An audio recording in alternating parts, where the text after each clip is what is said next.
8h49 dans LCI Matin, c'est le dernier jour de la semaine de l'apprentissage sur les antennes de TF1 et d'LCI. Et avec vous, Sophie Lutran de mytf1news.fr. Bonjour Sophie. Bonjour. On va parler ce matin avec vous des apprentis célèbres. Mais avant cela, vous avez les résultats d'une enquête qui a été réalisée en février sur l'opinion que les Français ont de l'apprentissage. Oui, c'est très récent. 9 Français sur 10 pensent qu'il faudrait le développer pour lutter contre le chômage et que ce serait efficace. On l'a vu toute cette semaine. La plupart des apprentis ont un emploi à l'issue de leur formation. Mais paradoxalement, l'image de la filière n'est pas très bonne. En gros, on associe les apprentis à des jeunes qui n'ont pas de très bons résultats scolaires et qu'on oriente vers des métiers manuels un peu par défaut. Par ailleurs, 4 Français sur 10 pensent que l'apprentissage mène à des emplois qui sont faiblement rémunérés. Comment changer alors cette mauvaise image ? Communiquer plus, informer mieux, c'est ce qu'on a essayé de faire cette semaine. Mais sans doute aussi faut-il initier les enfants au métier manuel dès leur plus jeune âge. L'objectif, c'est pas que tous se lancent dans l'apprentissage après, mais c'est simplement de valoriser ces métiers. Et j'en profite pour vous parler d'une belle initiative, c'est celle de l'association L'Outil en Main, qui propose aux enfants de 9 à 14 ans de participer à des ateliers de bricolage. Ces ateliers sont animés par des retraités de l'artisanat, par des anciens compagnons du devoir, qui leur montrent comment faire de la menuiserie, de l'électronique, de la ferronnerie.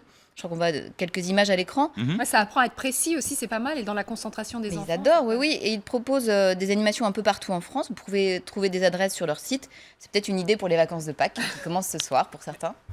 Alors, un autre exemple de réussite, c'est avec cet horloger. Il a formé, lui, une centaine d'apprentis et il se fait un devoir. Eh bien, à chaque fois, c'est de leur trouver un emploi. C'est un reportage de Christophe Deveau. Ce jour-là, Lucas travaille sur une pièce rare. Une horloge que son maître de stage lui a confiée. Donc c'est un carillon à 3 barillet avec une sonnerie qui chante l'Ave Maria, je crois, oui c'est ça. Mais c'est quelque chose d'assez compliqué qu'on ne fait pas au lycée, ça. En plus de se retrouver en situation professionnelle, le stage permet aussi de transmettre le savoir. Tiens, regarde. Jean-Yves Azopardi tient à accueillir dès qu'il le peut des apprentis pour que le métier d'horloger perdure tout simplement. Tiens, vas-y, je te laisse faire. J'ai eu la chance de tomber sur un maître de stage qui a eu confiance en moi et qui m'a donné tout son savoir-faire. Ça m'a énormément servi et je m'étais dit qu'un jour, je ferais pareil moi aussi. Je donnerai mon savoir à des jeunes. Et vas-y, désarme tout doucement. Tu sais faire ? Ouais, il n'y a pas un cliquet ou quelque chose comme ça. Il est là. Lucas aura passé un mois chez Monsieur Azopardi. Mais ça ne sera pas le seul stage de son cursus. Pendant ces 2 années de CAP, il va rencontrer plusieurs professionnels de l'horlogerie. Il y a plusieurs connaissances, donc plus de savoir pour nous, les apprentis. Ma satisfaction, c'est quand ils ont réussi à trouver du travail dans des maisons prestigieuses et qui m'ont envoyé tout simplement une carte postale en disant « Merci monsieur ». Et la carte postale de Lucas arrivera sûrement de Suisse, puisque le jeune apprenti rêve d'une carrière dans une grande maison de l'horlogerie helvétique. Alors on l'a vu Sophie, ce jeune apprenti va poursuivre sa formation chez un grand horloger suisse, on lui souhaite pas mal de succès. Est-ce que beaucoup d'apprentis ont réussi à se faire un nom ? Oui, beaucoup, mais pas forcément pour le métier qu'ils avaient appris en apprentissage. Alors, est-ce que vous avez envie de jouer ? Avec plaisir. Deviner des célébrités. On commence par une facile. Il a commencé à 13 ans comme apprenti coiffeur rue de Matignon à Paris. Il a notamment fait des brushings à Sylvie Vartan ou Marlène Jobert. C'est facile ça ? Je vous aide un petit peu. C'est un acteur et puis il a justement joué un fan absolu de Johnny Hallyday avant de... Fabrice Lucchini. Ouais, bravo. Une deuxième ? Oui. Voilà. 1-0. Mon deuxième apprenti célèbre, il a obtenu un CAP de métallurgie à Saint-Étienne à 17 ans. Mais c'est en 1998 qu'il est véritablement devenu célèbre en remportant une coupe contre le Brésil. Aimé Jacquet. Ouais, bon.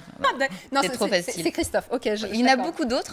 Daniel Auteuil a été apprenti électricien, tout comme George Harrison, le guitariste des Beatles. Frédéric Diffenthal a commencé comme apprenti coiffeur. Et Michel Bouquet comme apprenti pâtissier. Bah, ça mène à tout. Bon, c'est dommage, on n'est pas une autre question parce qu'on est à match nul là. Alors il y a des apprentis qui sont devenus célèbres quand même. C'est la parité ça, Christophe, ça s'appelle. Qui sont devenus célèbres dans leur domaine. Oui, on peut citer Franck Provost qui a commencé avec un CAP avant d'être à la tête d'un empire dans le monde de la coiffure. C'est le cas aussi du célèbre pâtissier Pierre Hermé qui a débuté très jeune. Il est arrivé, il avait à peine 13 ans quand il est arrivé chez Le Nôtre pour faire ses premiers macarons choux à la crème. Et est-ce que justement, ces apprentis qui font de la pâtisserie, et les émissions notamment qui font de la pâtisserie, est-ce que ça a une influence sur les jeunes apprentis? Et oui, effectivement, les émissions comme Masterchef, Top Chef ont entraîné une très très forte hausse du nombre de candidats dans les filières de la restauration.